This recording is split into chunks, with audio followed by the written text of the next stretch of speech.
खुलुमबाय रायजोफोर दिनै फुंबिलिनि खौराङाव फिन खेबसेबाव बयखौबो बरायनानै लाग्रोबाय। दासिमनि खौरांफोरा जाबाय।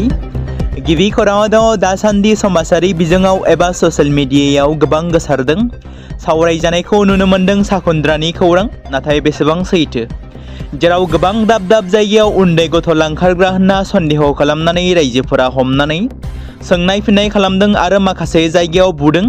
सिनाय मोनै बैसो जानाय थामहिनबा बुरि एबा बोराय बैसोनि सुबुंखौ रायजो राजाफ्रा साखुन्द्रा एबा मानसि गथ' लांखारग्रा होनना साजा होदों। नाथाय बेनि गेजेराव नोंथांमोना मा बुंगोन?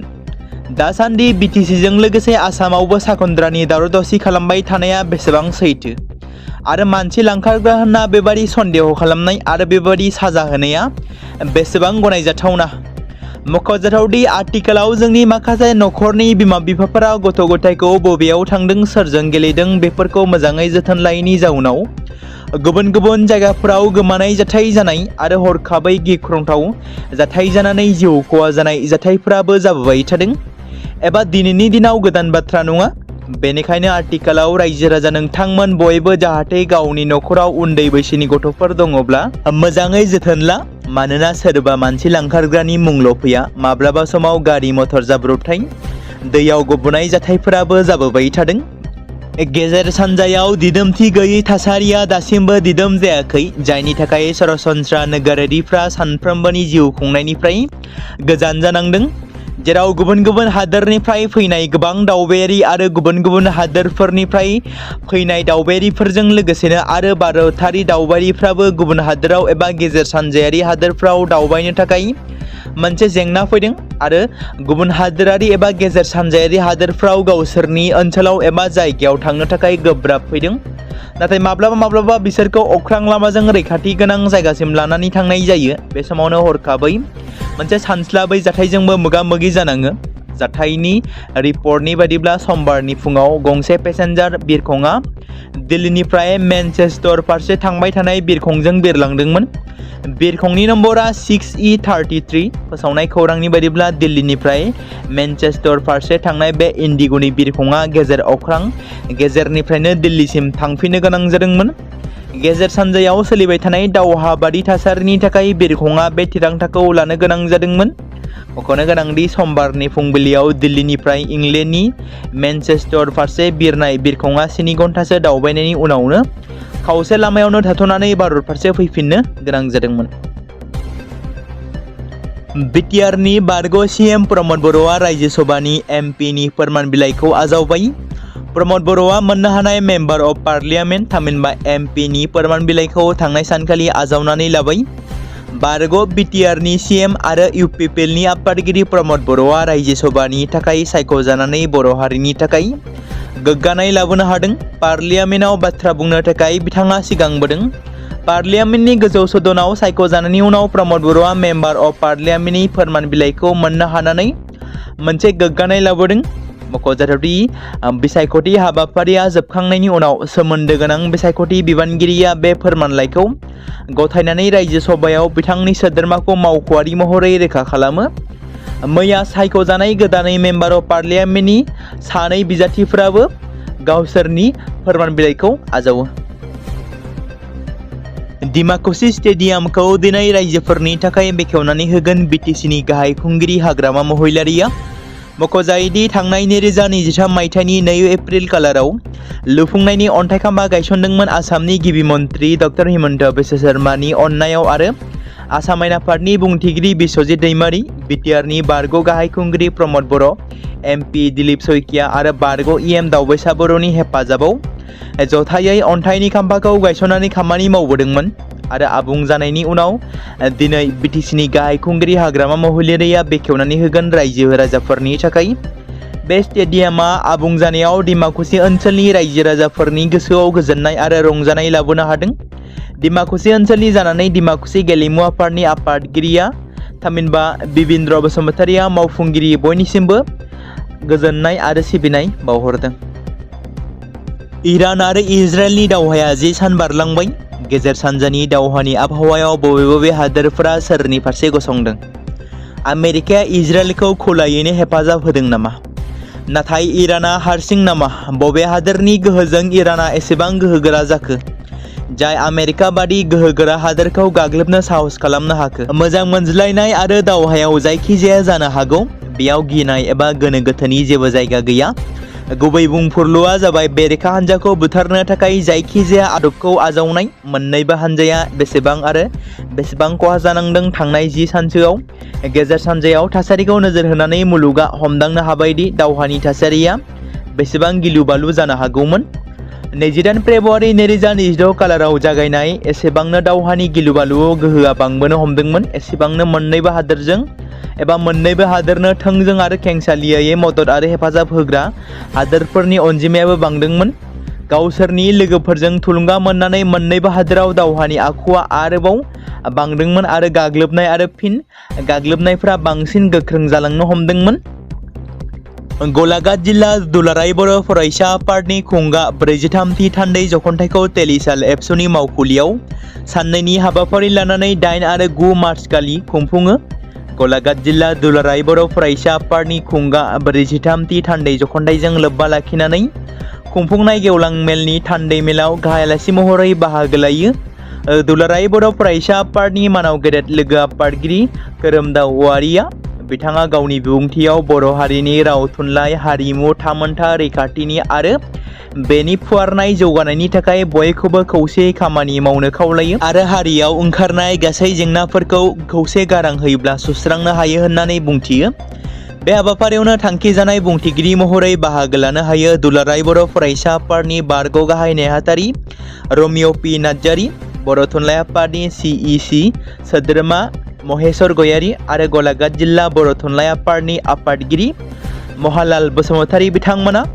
हाबाफारियावनो जर'खा आलासि महरै बाहागो लानो हाबावदों दुलाराय बर' फरायसा आफादनि लोगो सोलोंथाइ नेहाथारि बिश्वजित नार्जारि, मावख' नेहाथारि रोदोम बसुमतारी, गलाघाट जिल्ला UBPOनि गाहाय नेहाथारि मिलन रामसियारि बिथांमोना। रायजो राजाफोरनि गोख्रों नुजाथिनाय, ओनसोलनि मेलेमजिबि आरो गलाघाट जिल्ला एबसुनि बिबानगिरिफोर, दखरा आरो दालाइसा एबसुनि बिबानगिरिफोरनि नुजाथिनायाव हाबाफारिया गोहोमै एबा गाहामै थुंगेलाङो।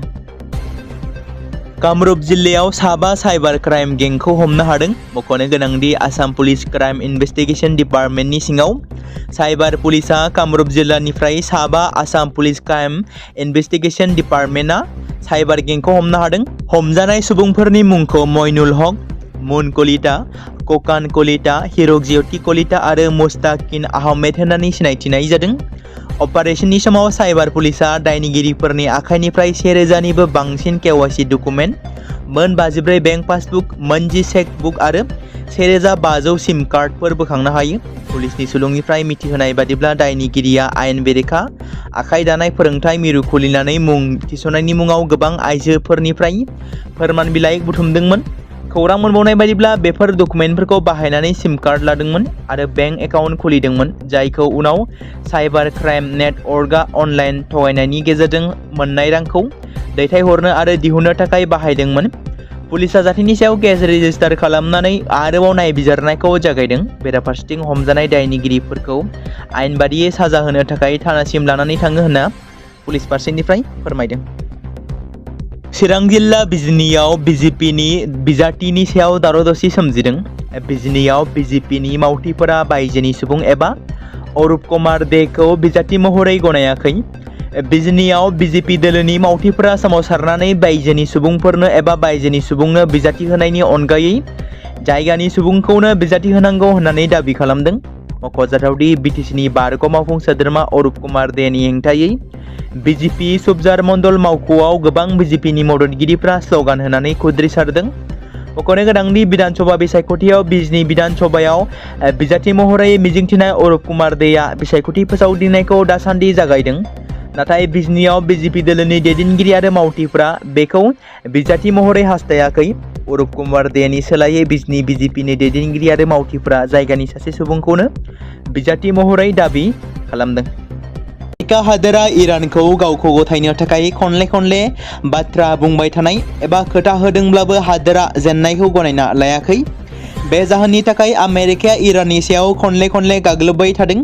फारसेथिं इराना आमेरिकाखौ गोबां साहसजों फिननाय होबोगासिनो दं।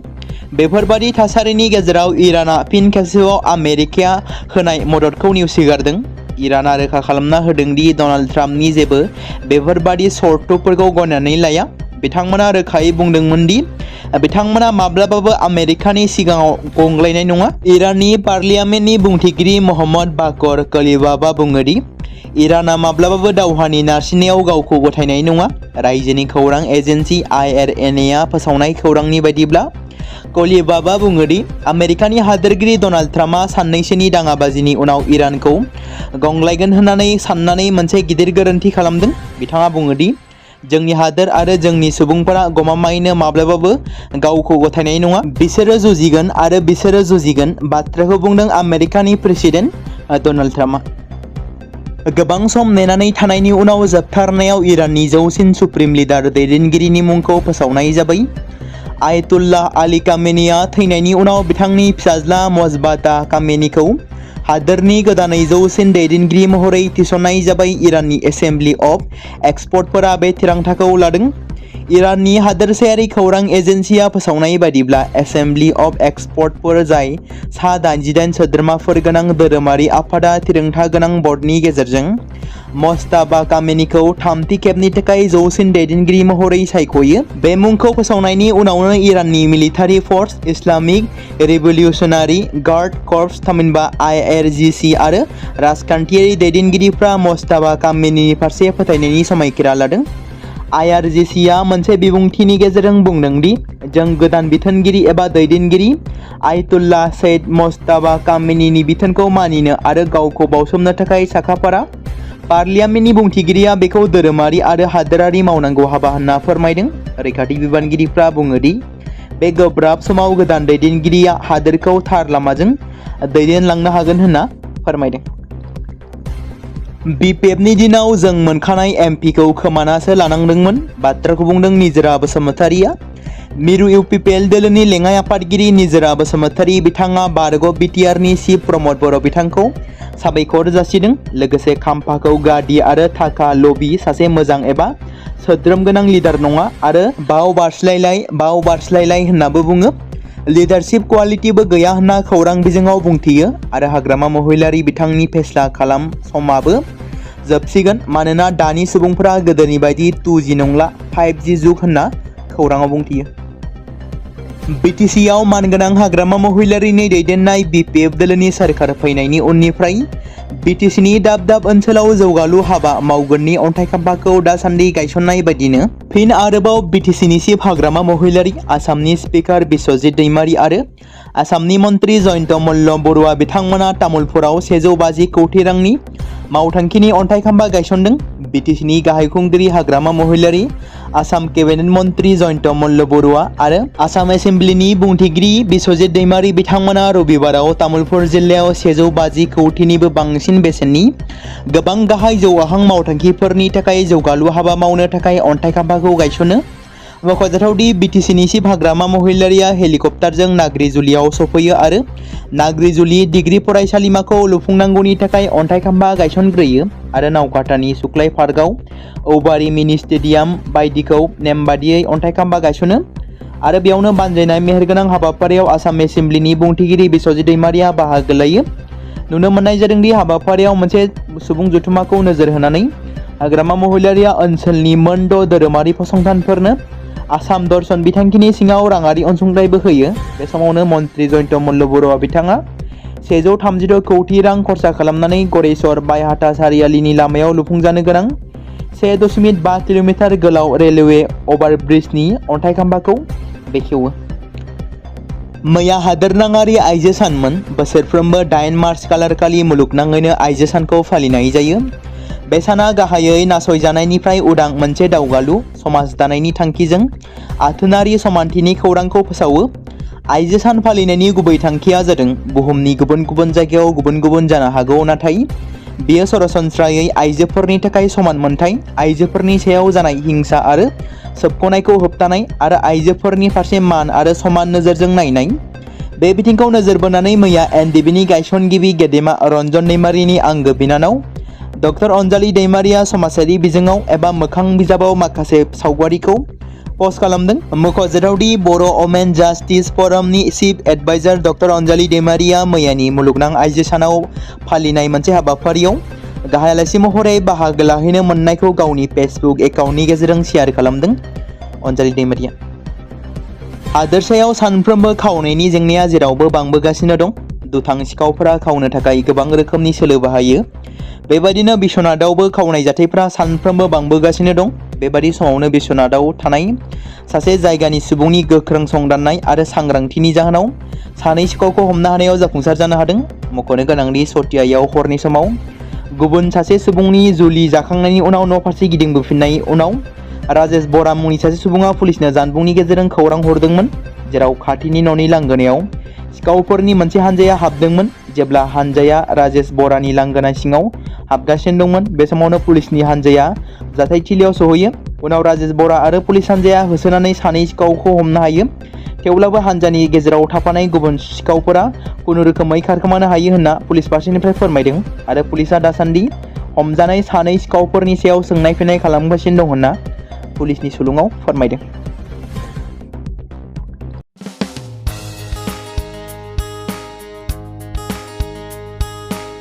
बे समाव मोनसे गोजोनथाव खौरां। बिटिसि हालामनि रायजो राजाफोरनि थाखाय मोनसे गोनां फोसावथाय।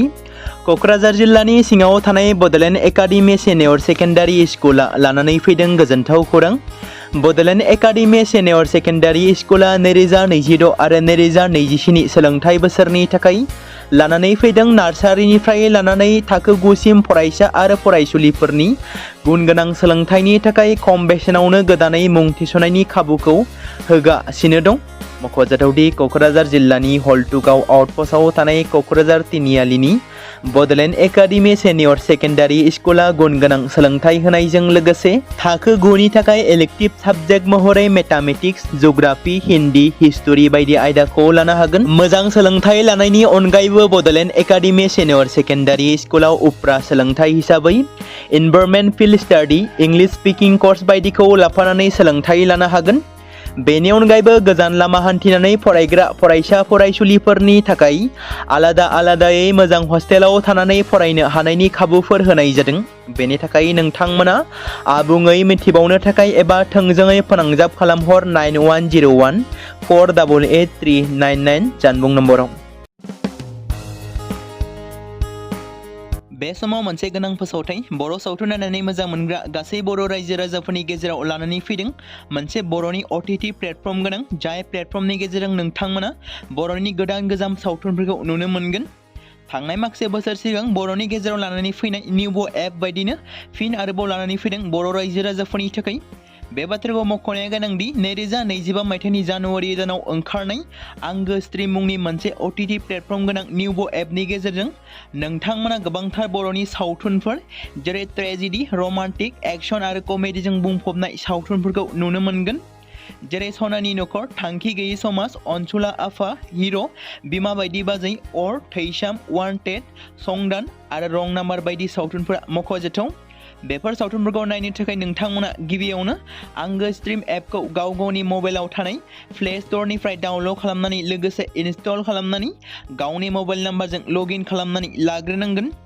बेनि उनाव नोंथांमोना गोबांथार नुनो मोनै सावथुनफोरखौ गुगोल पे, फन पे आरो पेटिएमजों रं नाम्बार सावथुनखौ नायनो थाखाय 60 रां आरो संदान सावथुनखौ नायनो थाखाय 80 रां, वान्टेड सावथुनखौ नायनो थाखाय 60 रां, थैसाम सावथुनखौ नायनो थाखाय 60 रां बेबायदिनो गोबांथार नुनो मोनै सावथुनफोरखौ नायनो थाखाय सुबिदा खालामनानै होदों आंगो स्ट्रिम प्लेटफर्मा। फिन नोंथांमोननि गेजेराव फोरमायबावनो लादों बर' सावथुन नायनानै मोजां मोनग्रा गासै बर' रायजो राजाफोरनि गेजेराव लानानै फैदों मोनसे बर'नि OTT प्लेटफर्म गोनां, जाय प्लेटफर्मनि गेजेरजों नोंथांमोना बर'नि नुनो मोनै सावथुनफोर जेराव गोदान गोजाम सावथुनफोरखौ नुनो मोनगोन। बे बाथ्राखौ मख'नाया गोनांदि 2025 मायथाइनि जानुवारि दानाव दिहुनजानाय आंगो स्ट्रिम मुंनि मोनसे OTT प्लेटफर्म गोनां एपनि गेजेरजों नोंथांमोना गोबांथार बर'नि ट्रेजेडि, रमान्टिक, एक्शन आरो कमेडिजों बुंफबनाय सावथुनफोरखौ नुनो मोनगोन। जेरै रं नाम्बार, संदान, वान्टेड, थैसाम, अर, बिमा बायदि बाजै, हिर', अनसुला आफा, थांखि गैयै समाज, सनानि नखर बायदि बायदि सावथुनफ्रा मख'जाथाव।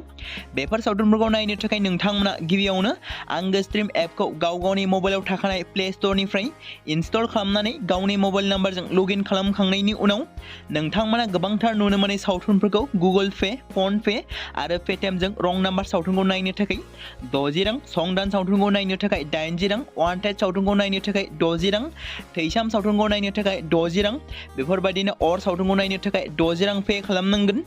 बेबायदिनो गोबांथार नुनो मोननाय बर' सावथुनफोरखौ नायनो थाखाय सुबिदा खालामनानै होदों आंगो स्ट्रिम प्लेटफर्मआ।